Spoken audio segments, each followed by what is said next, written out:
Saya ingin membuka usaha warung kopi misalnya. Kemudian saya membutuhkan dana sebesar 20 juta. Nah, saya nggak punya duit. Tapi saya punya iPhone terbaru 15 Pro Max, umpama. Dan saya ingin meminjam uang kepada Wildan. Wildan, saya butuh uang 20 juta. Kemudian Wildan berkata kepada saya, apa jaminannya? HP saya sebagai jaminan. Oke, saya terima. Nah, akad seperti itu adalah gadai.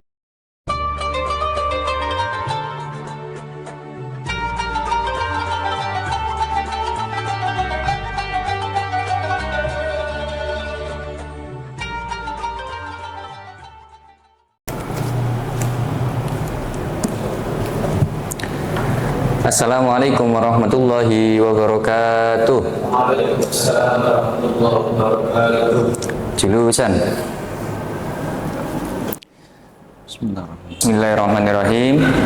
Alhamdulillah, pada kesempatan kali ini kita telah sampai pada pembahasan muamalat, yang mana telah kita lalui bersama kemarin bab tentang ubudiyah.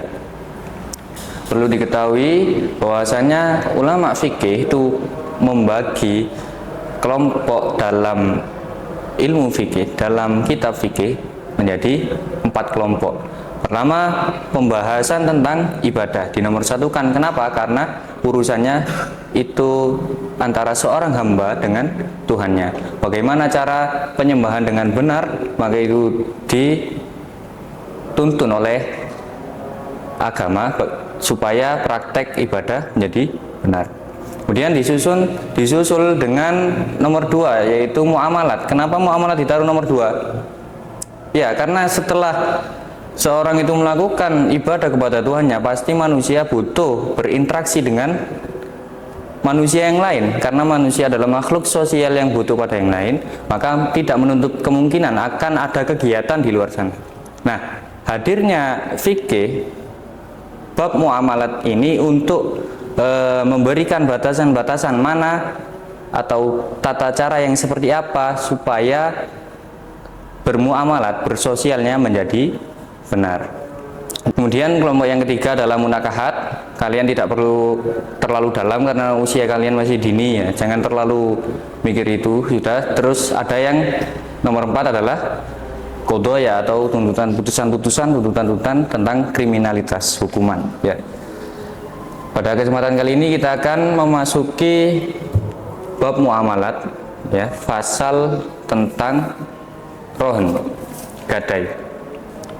Seperti yang lumrah di kalangan kita seringkali melihat praktek gadai di mana-mana. Bahkan cabang pegadaian banyak sekali di daerah-daerah, di kota-kota, di kecamatan, bahkan di desa pun ada yang pegadaian. Bisa jadi orang tua kita terlibat, bisa jadi teman kita terlibat. Untuk apa pegadaian? Fungsinya nanti untuk meminjam uang, buat usaha modal atau membayar hutang dan lain-lain. Kan sangat penting. Nah, pertanyaannya, apakah pegadaian yang dilakukan di luar sana itu sesuai dengan tuntutan syariat, sesuai dengan aturan syariat? Nah, itu akan kita pelajari bersama. Nah, sebelum itu kita baca dulu. Ayo dibuka kitabnya. Bismillahirrahmanirrahim. Faslun fi ahkamir rohni. Fasal menjelaskan tentang hukum rohn, hukum gadai. Bahwa lughatan as-subutu, gadai menurut bahasa adalah as-subutu, itu tetap.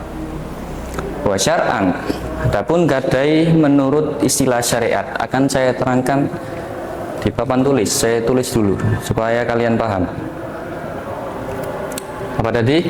Wa syar'an, rohn gadai secara istilah syariat adalah ja'lu ainin maliyatin wasiqatan bidainin yustaufa minha inda ta'azzuril wafa'i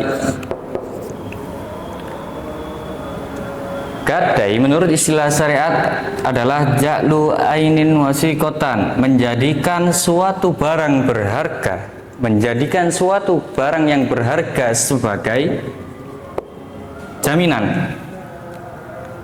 Jaminan atas apa? Atas satu atau suatu hutang. Menjadikan suatu barang berharga sebagai jaminan atas hutang.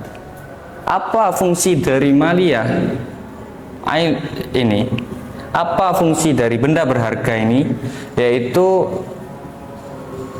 yustaufa minha inda ta'adzuril wafa. Fungsinya nanti seumpama seorang itu tidak mampu untuk melunasi hutang, yustaufa bisa digunakan untuk melunasi ketika tidak mampu membayar hutang. Jadi gadai menurut istilah syariat adalah menjadikan suatu barang berharga sebagai jaminan atas hutang yang nantinya seumpama dia tidak mampu melunasi, barang tersebut bisa digunakan untuk melunasinya. Nah, di sini ada lafadz maliyah, suatu yang berharga. Maka pengecualiannya, benda-benda yang tidak berharga tidak boleh dilakukan. Apa benda yang tidak berharga? Kalau kita merujuk kepada kitab, yang dimaksud benda yang tidak berharga di situ kan najasi, seperti najis, au mutanajis, atau benda yang terkena najis yang tidak mungkin bisa hilang seumpama. Jadi yang apapun, benda apapun yang sekiranya berharga bisa digunakan untuk gadai. Gambarannya gimana Ustadz? Gambarannya gini. Kemudian gadai itu antara uang dan bendanya harus setara dalam segi harga. Nah mungkin kalau kamu mau berhutang 200 juta tapi yang kamu gadaikan adalah sandal jepit, apakah masuk akal? Tidak masuk akal. Jadi antara benda sama jumlah nominal harus sama, atau paling tidak benda tersebut lebih daripada nominal yang dipinjam. Untuk masalah rohon itu sendiri kan ada beberapa unsur. Ada rohon, ada rohin, ada murtahin, ada marhun. Nanti akan dibahas di pertemuan yang akan datang.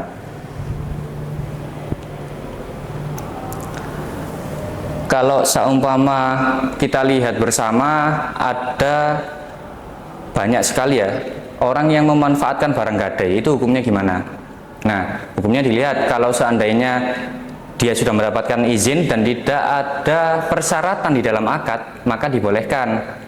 Tapi kalau seumpama ada izin tapi ada persyaratan juga di dalam akad, maka tidak boleh. Apalagi kalau tidak ada izin sama ada persyaratan, nah juga itu tidak boleh. Harus dua-dua syarat, izin sama tidak boleh ada persyaratan di dalam akad dilakukan. Nah, ketika itu baru memanfaatkan barang gadai diperbolehkan. Mungkin sekian dari saya. Kalau ada pertanyaan nanti bisa ditanyakan pada pertemuan yang akan datang.